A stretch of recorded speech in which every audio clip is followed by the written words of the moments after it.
Hello and welcome to Planet Critical, the podcast for a world in crisis. My name is Rachel Donald. I'm a lecturer, a climate corruption reporter, and your host. Every week I interview experts who are battling to save our planet. My guests are scientists, politicians, academics, journalists, and activists. They explain the complexities of the energy, economic, and political crises that we face today, revealing what's really going on and what they think needs to be done. This is a critical time for our planet. It demands critical thinking. Click the subscribe button now and go to planetcritical.com to learn more. My guest this week is Dr. Aaron Thierry. Aaron is an ecologist by training. He spent years in the Arctic studying permafrost and Earth system science, the impact on climate. And he recently went back to university to do a PhD in understanding the communication of movements, how to get people more involved in social movements. Because, as he said, it has become clear that scientists just sharing the facts with the public about the climate crisis is not generating enough change. And it's certainly generating no change with policymakers. We need stories. We need to figure out how to appeal to people to get them on board. He says that activism begins at home, in the classroom, that the role of academics is crucial, that academics need to be seeing their teaching as a form of activism. They need to be communicating directly with students the reality of the situation and encouraging them to take action. We need to be stopping young graduates joining the fossil fuel industry. And we need to have clear demands across an ecosystem of activism. Aaron thinks we need a decentralized movement of lots of different groups and lots of different people taking different forms of action, but with one coherent message. And for now, that message should be keeping fossil fuels in the ground. I hope you all enjoy the episode. If you do, please share it far and wide. If you're loving this show, support Planet Critical with a paid subscription at planetcritical.com or on Patreon. The link is in the description box below. By signing up, you'll also get access to the weekly article I write, inspired by each interview. Thank you to everyone who has signed up and is supporting the project. I'm a vehement believer in ad-free and open access content, so Planet Critical wouldn't exist without the direct support of the amazing community. Thank you so much to all of you who keep the project going every week. Aaron, thank you very much for joining me on Planet Critical. It's a pleasure to have you on the show. Thanks for having me. My pleasure. So could you give, what are you a doctor in? So I'm a doctor in ecology. Right. I did a PhD 10 years ago, and that was in ecosystem ecology and species interactions with the environment, and that led me into kind of Earth system science. And I went and did a postdoc where I worked up in the Arctic studying climate impacts. Oh, wow. Yeah, so I was on the front lines a little bit. I was doing modeling, but I was part of a really international team, and we were basically trying to understand how the Arctic's responding to the rapidly changing climate and what that means for the ecosystems up there, and how that then has knock-on implications back again onto the climate, because there's feedbacks that kick in. Permafrost starts thawing out, and that releases carbon dioxide and methane, which then are greenhouse gases, and accelerates climate change. So we were trying to better get a handle on that. But it was, me as a scientist initially. But I'm currently back at university studying for another PhD, but that's in sociology and looking at social movements and the climate movement. Excellent. So I've been on a bit of a journey between then and now. And what led you to take that decision? What made you think that science comms movements would be an important part of the puzzle? Yeah. So I guess I always went into science hoping that it would be socially useful and that the findings that we'd discover would be helpful and help inform policy making and decision making, right? That's the ideal, right? That's what we're all kind of brought up to believe, that evidence and rational decision making will kind of win out. And I was probably quite naive, and I really bought into that. And so it kind of increasingly became clear to me that the science that I was doing was kind of useless at trying to bring about those changes, or at least help inform those debates, because we know we've known for a really long time what the problem is, and yet emissions keep going up year on year. And that's not to do with a lack of information. It's not to do with a lack of understanding. It's to do with the fact we have a political system that is completely incapable of responding to this crisis. and is responsible for the crisis that we're in, as I see it. So then it became increasingly the question for me, like, how do I actually be part of the effort? If it's a political crisis with social causes, then how can I be useful in a political sense? And that's then led me into activism, and then that's led me back to study activism and how we can be more effective as activists, and the interesting kind of way in which science and activism work together and shape each other. Let's talk about that. What do you see thus far? Because immediately when you were talking there, the rabbit hole, one of the rabbit holes I want to go down over the next hour, would be to better understand how you think science can involve activism in a way that is out with protesting on the streets. Like, what can we actually do in our professional settings to protest more against what is going on? Sure. I mean, I think there's a kind of whole spectrum of things that we can be doing. I don't think there's any one correct approach that every academic has to follow. Sure. But I think there is so much more that we could be doing. And I think it starts with that understanding that, we need to build social movements powerful enough to confront the vested interests of maintaining the status quo and blocking climate action. So if that's the starting point, then the question is like, okay, what does that look like? And I think partly it's, what's it look like in our classrooms when we're doing our teaching, right? So are we actually equipping students with the knowledge, with the ideas, with the skills that they're going to need in order to build those movements and challenge, the right actors? So that means, I think, perhaps being much more willing to talk about the need to build power and to challenge power in our lessons, right? In our lectures. And what does that actually look like? And what can we learn from history about that? And, where are good examples right now of where that's being done? Like, students really need to know that information, and they're not getting it currently in many lectures, especially, if they're doing a natural science course, like I was.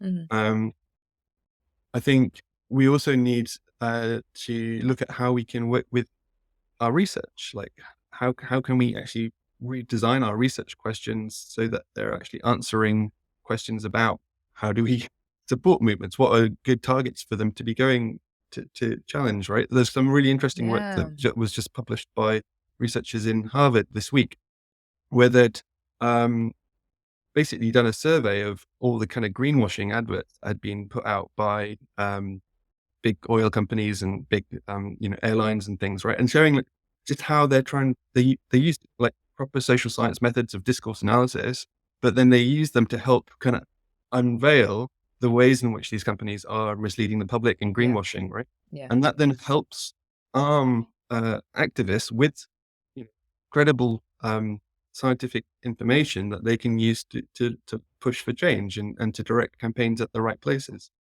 Right. Okay. So the intersection of science and activism then would become science informing activism of what buttons to push and what levers to pull, rather than saying, here's a bunch of facts that you can go and tell the public, because actually the public and the elites, they don't really care about facts. But I think facts are always important. I wouldn't ever throw that out. Right? Sure. That was a gross generalization. The thing is, so the way I think it is, we have various different deficits in public understanding and public ability to push for change, right?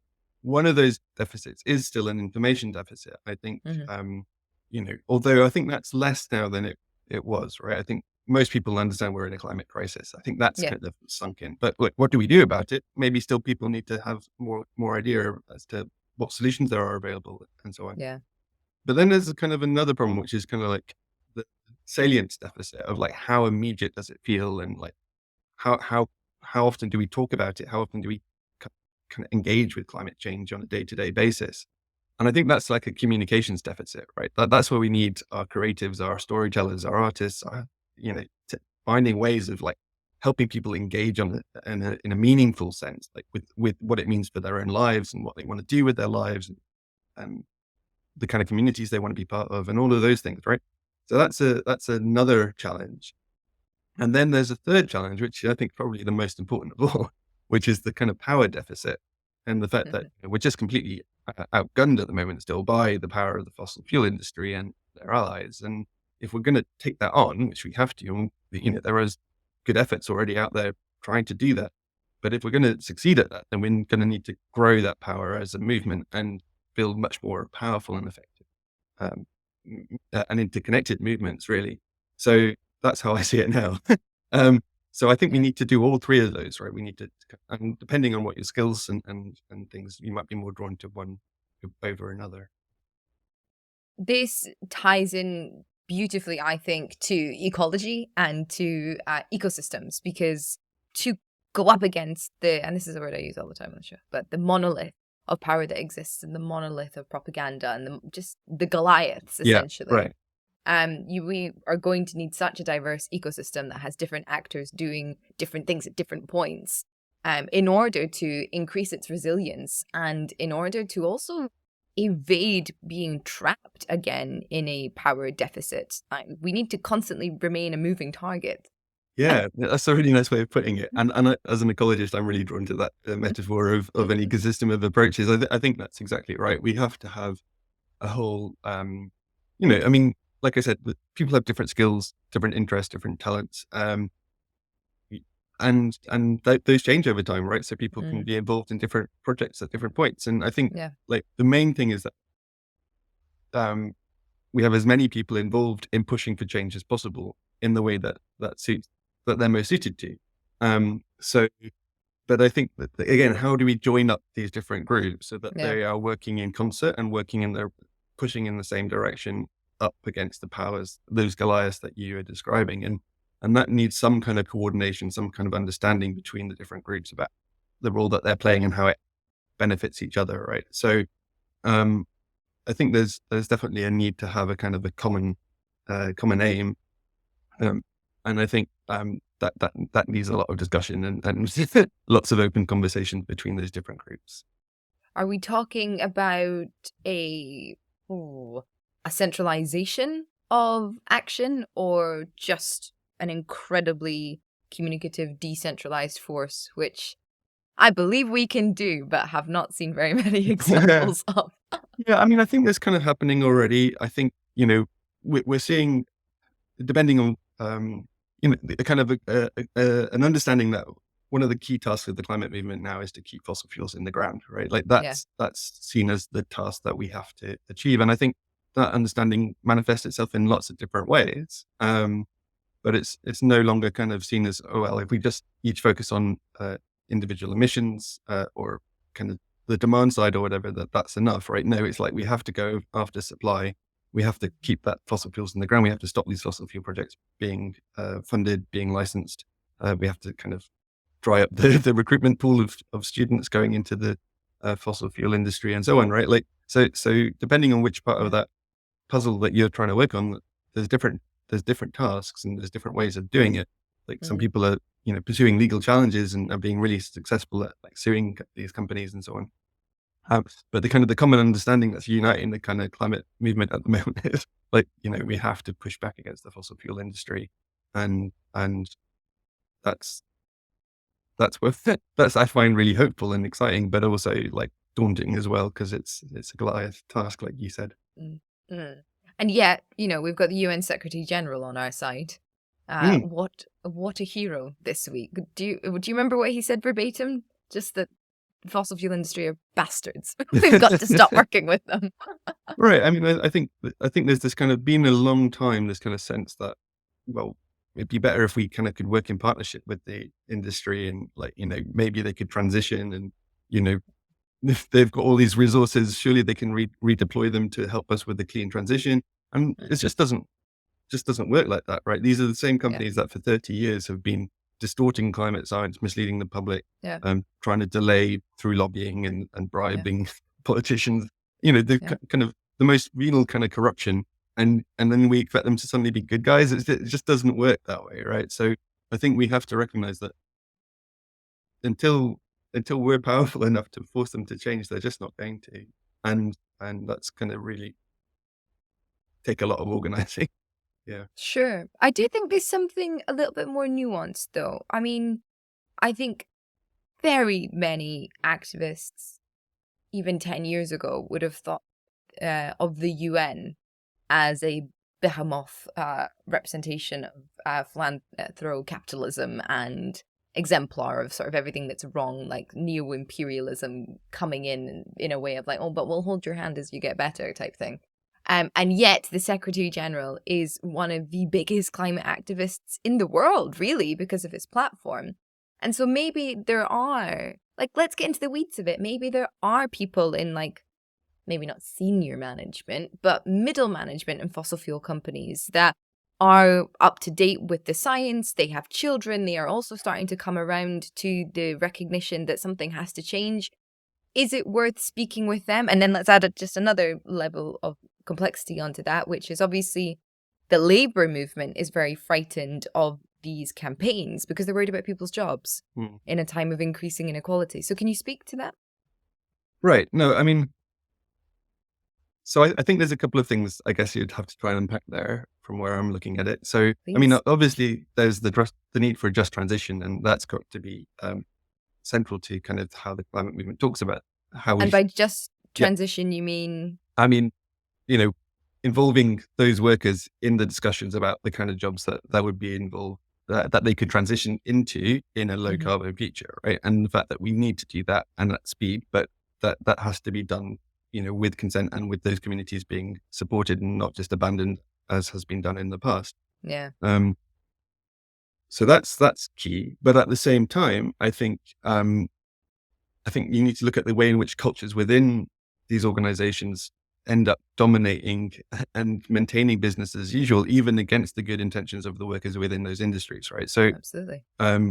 There's a lot of people go into those industries with the kind of the hope that they can change them from within and kind of like nudge them to do better policies, practices, and so on. I think, unfortunately, the cultures within those organizations end up kind of self-reinforcing and dominating over that, right? And I think it's how could you disrupt that? And I don't think you can necessarily do that very easily from the inside. I guess that's the way that I understand it. But there are, you know, interesting examples of insiders who've become whistleblowers, for example, and that's really been important and influential in terms of how change has been, you know, scrutiny gets to be brought about onto those companies and so on. There's also, I think, we just have to really look at the timescales that we're dealing with and the kind of the business strategies that these companies have, right? So if we're talking about decarbonizing, you know, half of global emissions in the next decade, as the IPCC say we have to do for 1.5, and then you compare that to, you know, how much fossil fuel reserves are on the books of Shell or of Exxon, or, you know, there was an analysis done just the other day by Carbon Tracker, where they put out this new global database of all the fossil fuel projects that are being, of all the reserves that these companies have. And they came up with an answer that is like there's 7 times more fossil fuels on the books of these companies than we could afford to burn to stay within 1.5 degrees. Right. So, you know, we're talking about having to leave at least 6, 7 of that. And these companies are valued based on those reserves, right? Like their whole business plan and all their loans and everything is premised on the fact that they're going to dig up those fossil fuels and burn them. Yeah. So in a sense that these companies, their business plan is to crash through our climate targets. And that's why they're not really viable actors, even if there are people within those organizations who want to do the right thing. All right. And what is it that you think makes them think that it is a viable business model on a burning planet? Yeah, right. I mean, that's a really difficult question to answer, I think. I know. I think there's probably different ways of thinking about that as well. You know, there's this purely psychological one of how do people disassociate between, you know, what they do at work and what they think at home, and, you know, their duties to care for the children and all the rest of it, like you were saying before, right? Like, but we know that people can do that, right? We know that people can believe one thing in one situation, but then act a completely different way in another situation. So that's to do with then our social organizations and how kind of we organize as groups and things. So I guess, I mean, I guess for them, that there's justifications around, well, they're acting in legal ways, right? There's no, at the moment, the law is that they can dig up this and sell it. So that's okay then. There's also the kind of sense that, well, we're only doing our small bit, so there's the kind of and if we didn't do it, somebody else would. So that's this kind of, drug dealer's defense. And then, so you've got all these self-justifications that say, well, we're not the bad guys here. We're just selling a product. The consumers want to buy it. And if they didn't want to buy it, then there wouldn't be a problem. There's all of these kind of ways of kind of making these stories that kind of convince us that it's okay to just keep going with business as usual. Mm.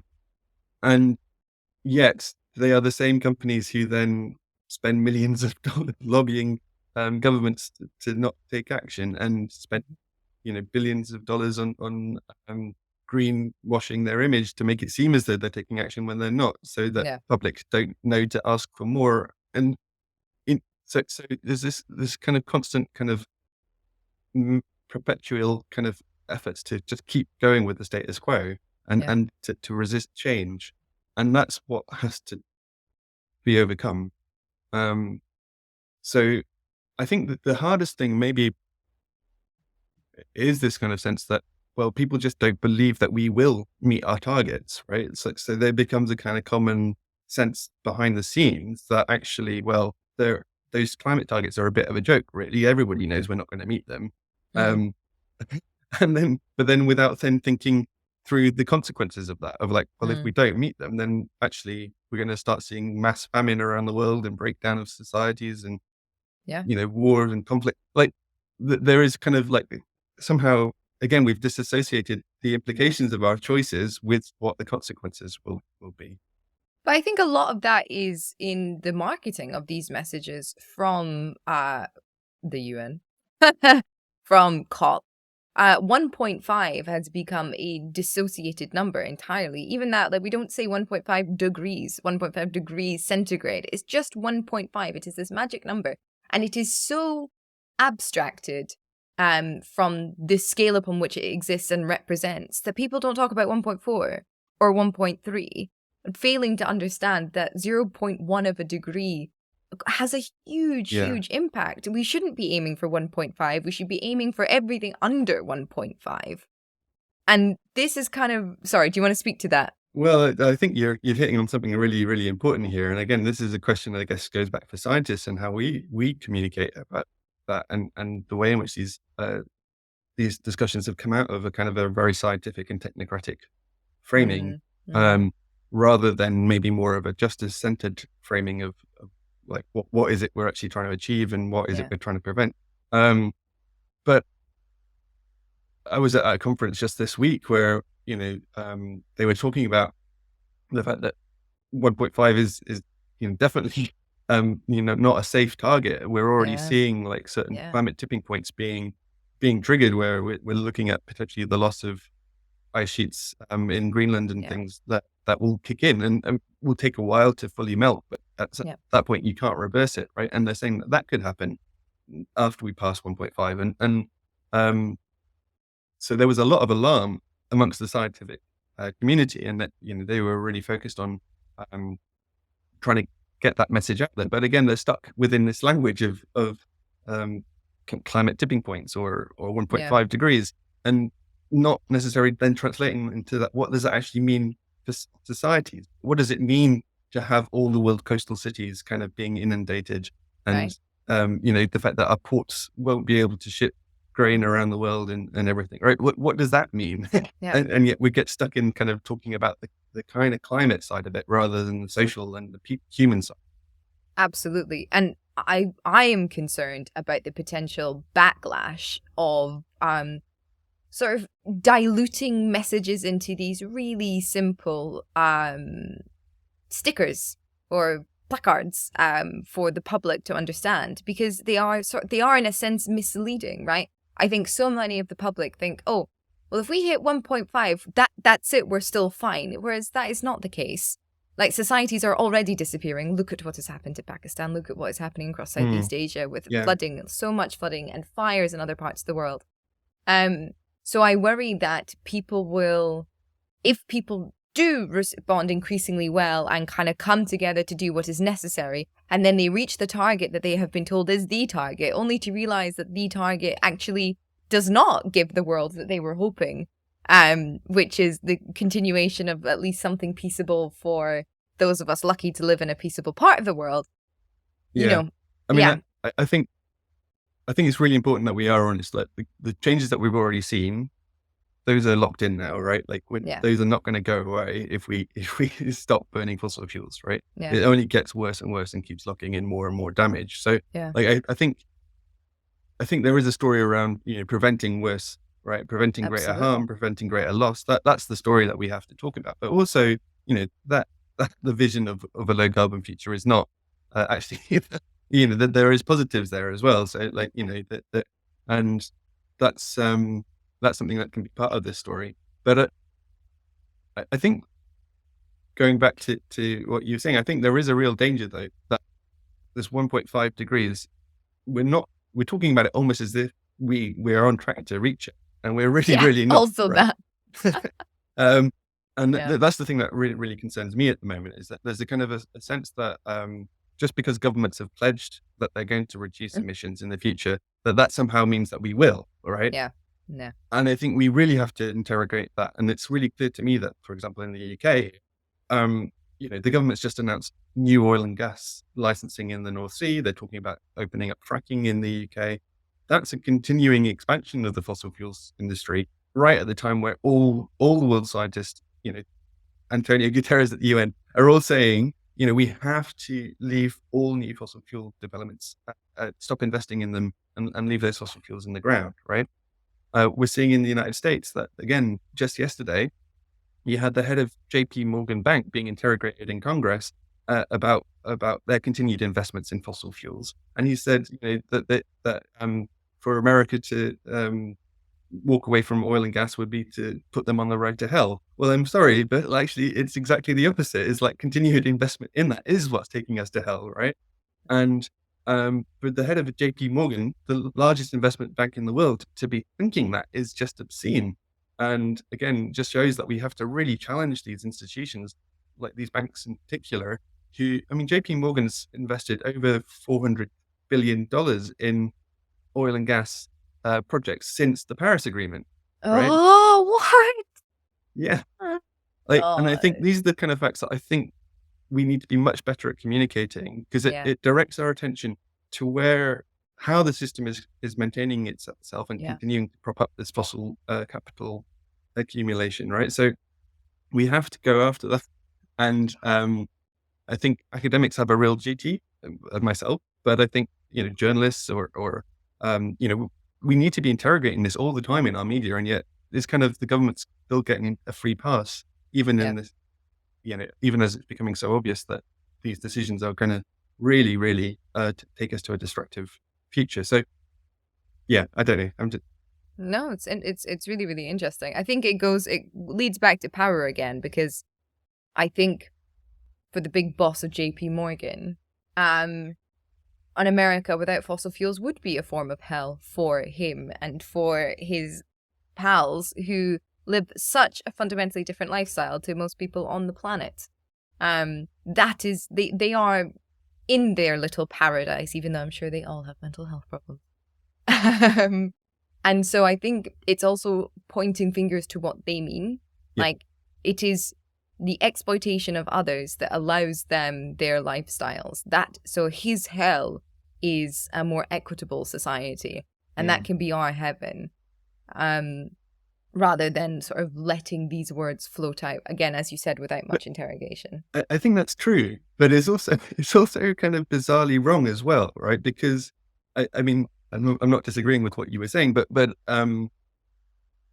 fossil fuels are, like in the UK, for example, right now, like offshore wind and solar are like 9 times cheaper than fossil fuels. Yeah.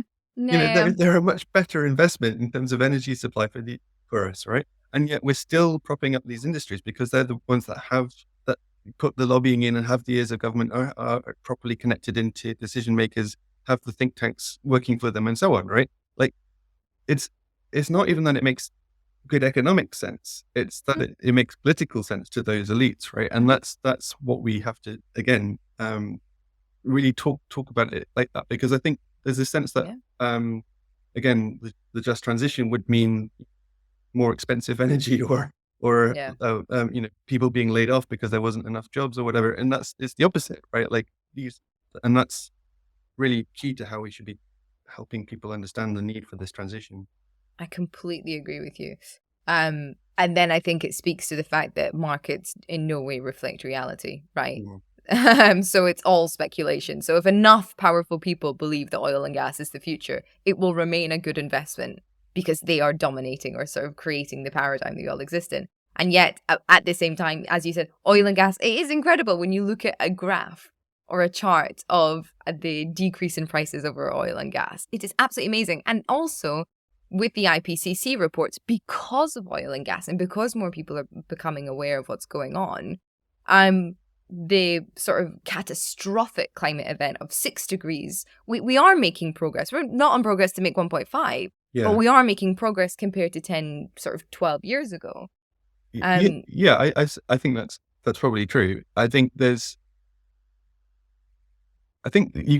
one of the things is the problem of sunk costs, right? That brings the issue of committed emissions into the picture, which again is something that we don't talk about enough, I don't think. So can you explain what both are actually, sunken costs and committed emissions? So by sunk costs, I kind of mean the idea that we built all of this infrastructure that serves the fossil fuel industry, right? It's all the shipping containers, the oil tankers, the pipelines, all of the power stations, right?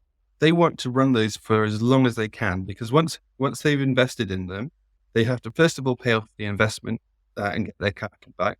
And then they have to make as much money off the fixed capital that they've got existing. And they want to maintain that for as long as possible, because at that point, it's cheaper to run it than to tear it down and to build something else, right? So the logic is to get as much out of that infrastructure as you possibly can in terms of profit. What that then means is that those projects that are being built right now commit us to the lifetime emissions of those projects, or at least if they were to not be retired early, right? Right.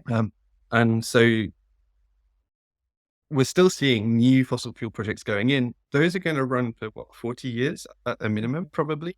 And all of that time, they're going to be putting out emissions, right? And this is the crazy thing, because again, we know we have to halve emissions in 10 years if we're to be on track for 1.5. So any new projects that goes in now are going to blow that. We're going to blow that with existing infrastructure, right? So that's where kind of the science is telling us we're going to have to retire these infrastructures early, which means that some people are going to start making a loss on their investment.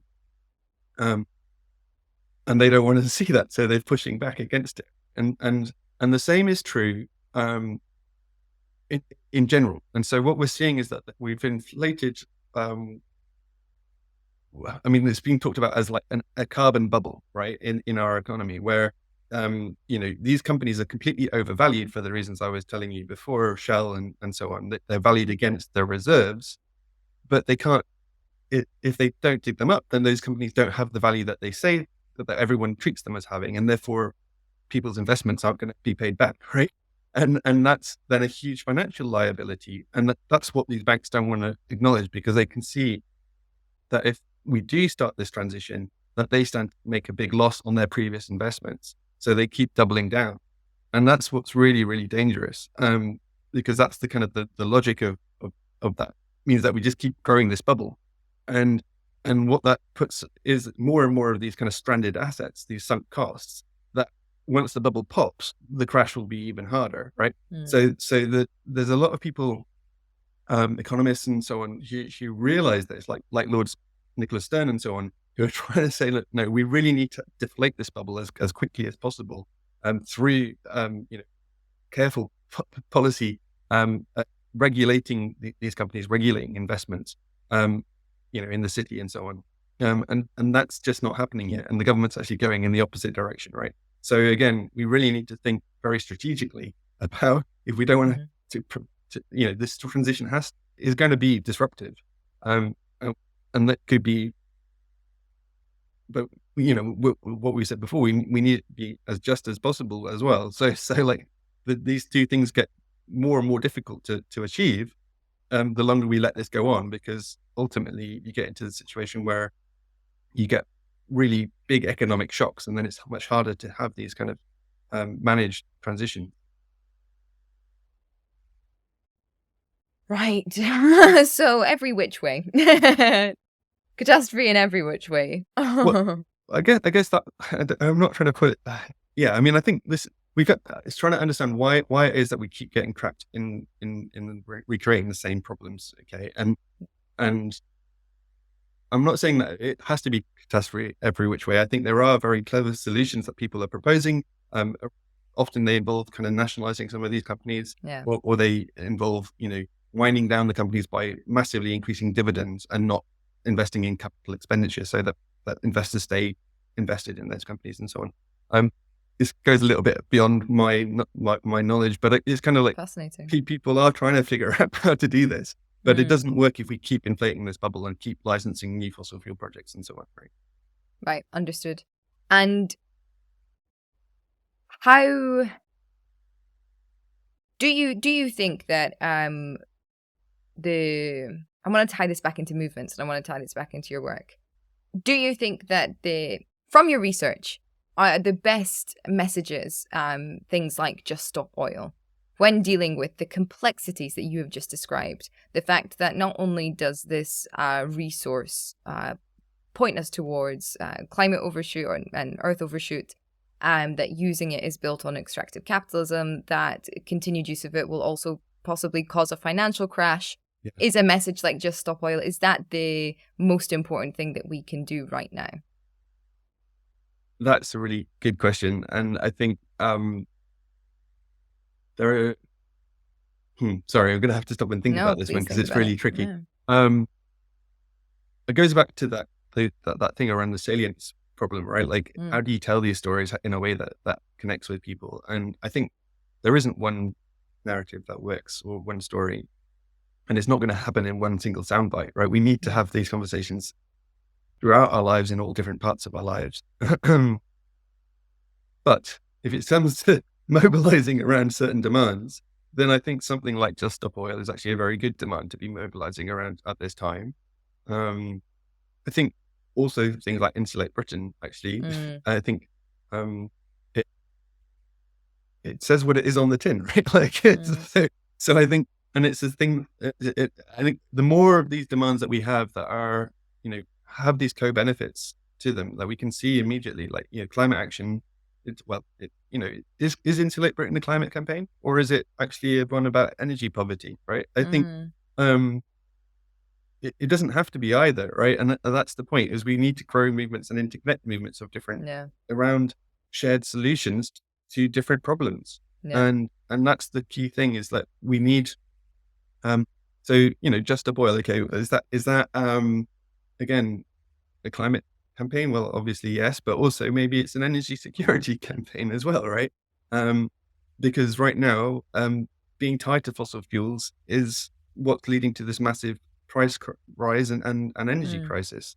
So if we can help join up those dots and help people see, like, their concerns are shared concerns, even if for different reasons,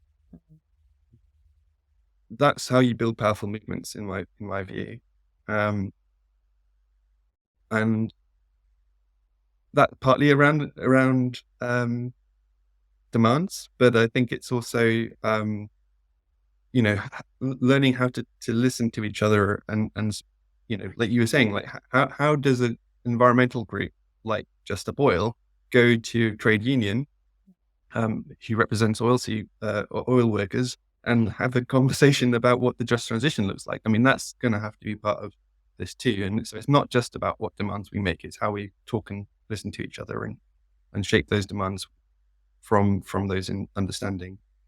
From your research, are there any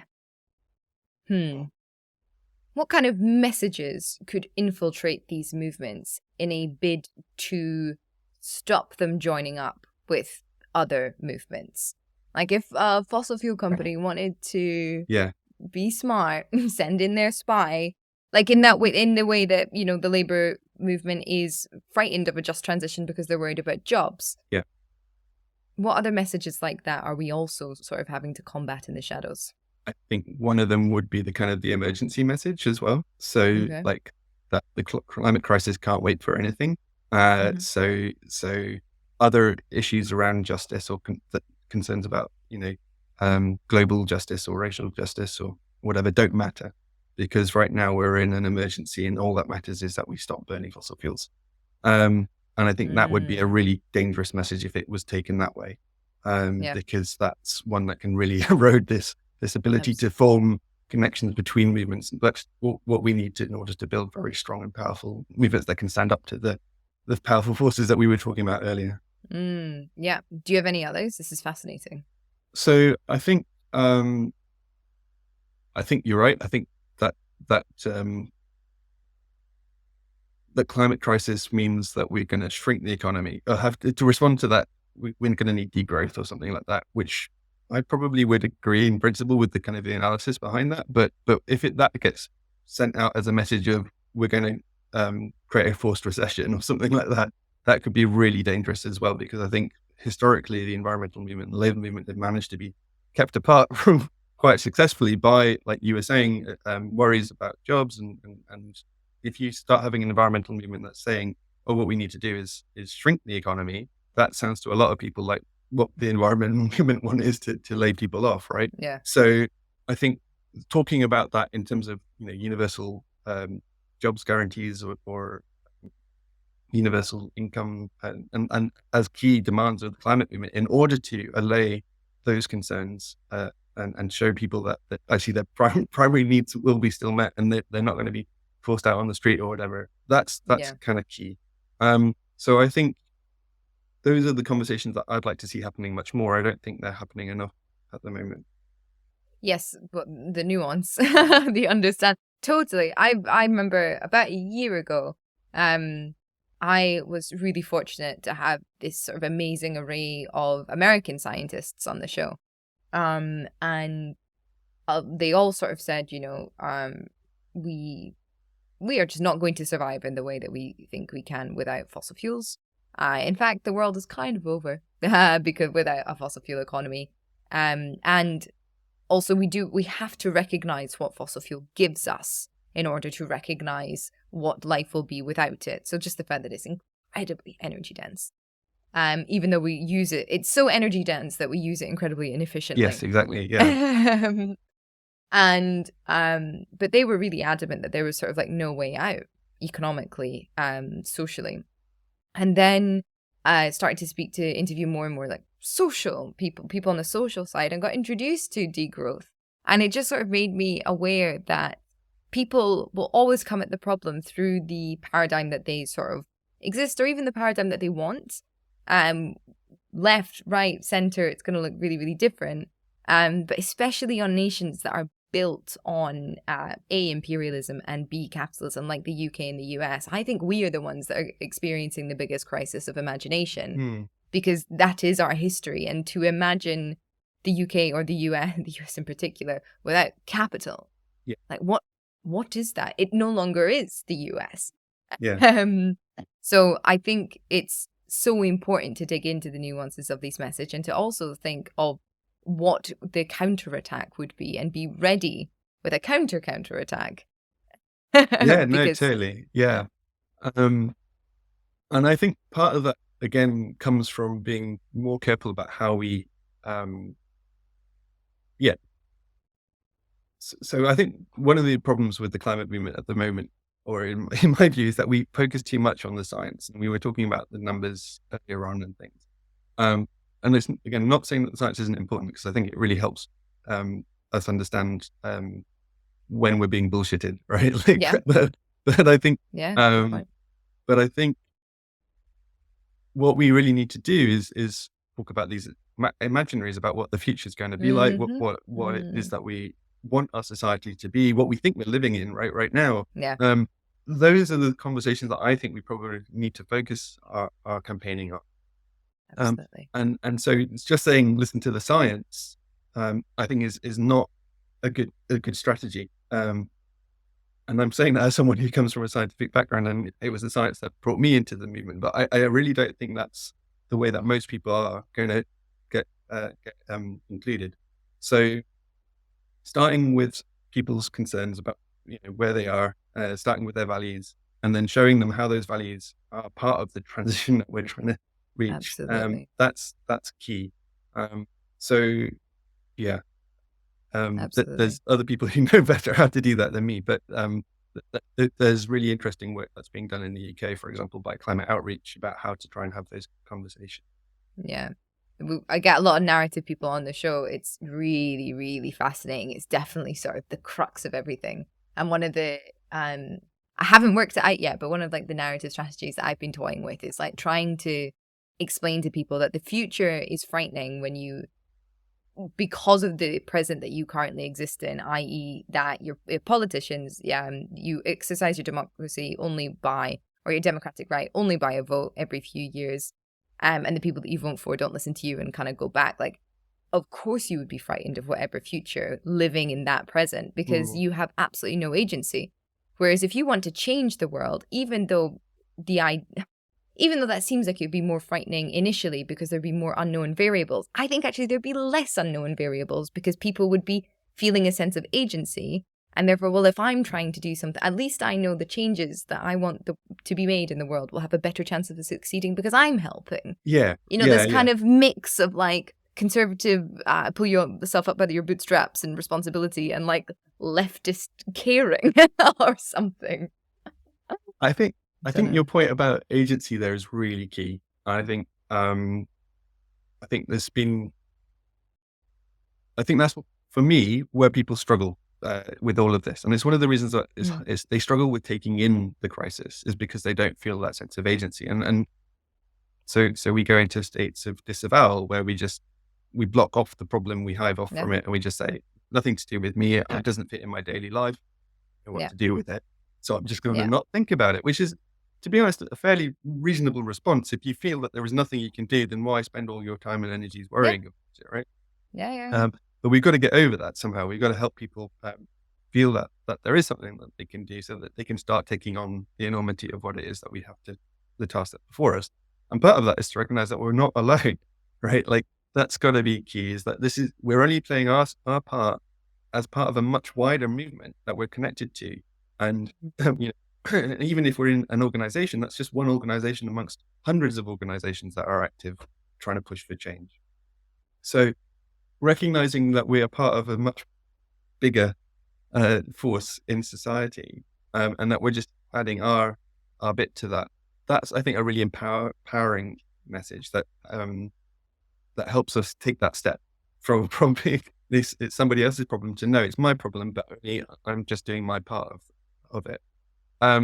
So those stories of collective agency, I think, which we have in our history, especially, there's great stories in the British history about how we achieved the progress and the social change that we have seen through social movements, right? We need to be much better at telling those stories and reminding people of that legacy. And I think one other thing is actually being really visible about our activism. It doesn't have to be labeled as activism. If some people would rather talk about it in change making or whatever, but being really visible that that's what we're doing and talking about it with our friends and families. And one of the things that I'm trying to do at the moment is to encourage more scientists to be and academics to be publicly involved in activism. To try and normalize it, right? To try and make it seem as though to make it seem both necessary and a legitimate activity to be involved in. And so colleagues and I wrote a paper recently where we kind of set out why we think it is now justified for scientists to be involved in direct action campaigns, for example. And that kind of runs it up against some of the social norms in science. But I think it's really got to the point now that we are in such a crisis that it needs to be seen that scientists are out there on the streets alongside the social movements that have been inspired by the science that they've done, right? Absolutely. So I think that seems like basic solidarity to me, but I think it's also, I think, really important as a communicative act, right? If those people who have the knowledge are seen to be taking those kind of actions, that sends a really powerful signal to society that something's gone wrong. And we need to see much more of that. I think, action as communication, where we embody our own beliefs through what we're doing rather than just saying them, I think is really important. There's this kind of problem, I think, especially with these issues that seem so big and enormous that, and as we were saying, don't fit in our daily lives, that that they seem almost surreal. They don't seem, and one of the ways in which we do kind of cut ourselves off from it is by just if you see a messenger who's saying this is really important, but then they're acting quite calmly and reasonably and just going on with their daily life, that sends a really strong message that it's incoherent, right? That almost they don't believe what they're saying, that this is a crisis, right? So I think Greta Thunberg's really right about that when she said, if we act as though you're in an emergency, because we really are. And I think that's hopefully helping people wake up to the crisis and then start thinking about what it is that they want to do. I'm glad you mentioned that paper, because it was published in Nature. For anyone listening that's not in science academia, that is the top science journal in the world. And were your conclusions not that you found that the public are becoming more aware or responding better to the message because now scientists are joining the movement? Well, I think we're still waiting for data to kind of back that up for sure. But it's definitely what we think, that based on other evidence, but from other areas, we think that that's definitely likely to be the case. And right, okay. What we're also able, I think, to say is that it's by having scientists involved in the kind of activities where they are taking part in direct action or street protests, or that they are, publicly speaking out against the government policies and so on. It does lend a lot of credibility and legitimacy, because the public do trust science and scientists more than probably any other social group, according to social surveys, right? Because they know that they're interested in getting to the truth. And that's what's been motivating them. And when scientists discover truths that are alerting us to really serious risks and dangers, then the public expect them to then do something about it, right? Yeah. And again, we have evidence that backs it up. The public have expectations on scientists that they will speak out if they see, issues of national or social concern. Because they expect that scientists are working in the public good, and I think they are mostly, right? So what's the responsibility on us as academics then? Knowing what we know, knowing that we're heading for disaster, knowing that governments aren't doing nearly enough to avert it, in fact, are actually pouring fuel on the fire. What do we do? And I think for us to not then speak out about that, to not resist that, would be to kind of really fail in our duty, both as scholars but also as citizens. And I can't. So for me, it's become really important to kind of to help activate and mobilize as many scholars as possible in solidarity with those people who are on the streets and have heard the message of the urgency that we're in and are trying to do something to get us out of this mess. And I think that's definitely shifting. Like there's been a big shift in the last few years about that. Wonderful. What an important note, I think, to end on there, Aaron. Scientists, if you're listening and you're not out in the streets, get on it. Citizens as well. Find out what you can do to get involved in the creation of a better future for everybody. Aaron, thank you so much for your time today. It was such a pleasure speaking with you. Thank you. My final question, of course, is who would you like to platform? Yeah, that's a really great question.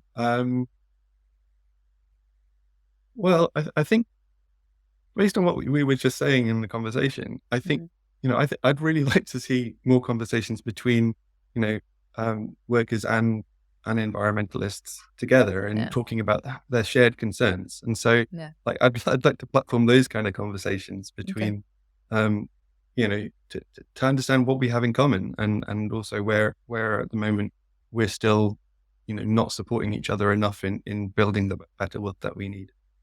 Wonderful. Aaron, thank you so much. If you want to learn more about Aaron's work, I've put links to everything in the description box below. Remember to subscribe to this channel if you're new here and share the episode if you enjoyed it. If you loved it, support Planet Critical on Patreon, where you can also read my weekly essays inspired by each podcast interview. The Patreon link is in the description box below. As always, thank you to the Planet Critical community who support the show and make all of this work possible. Thank you all for listening. I'll see you next week.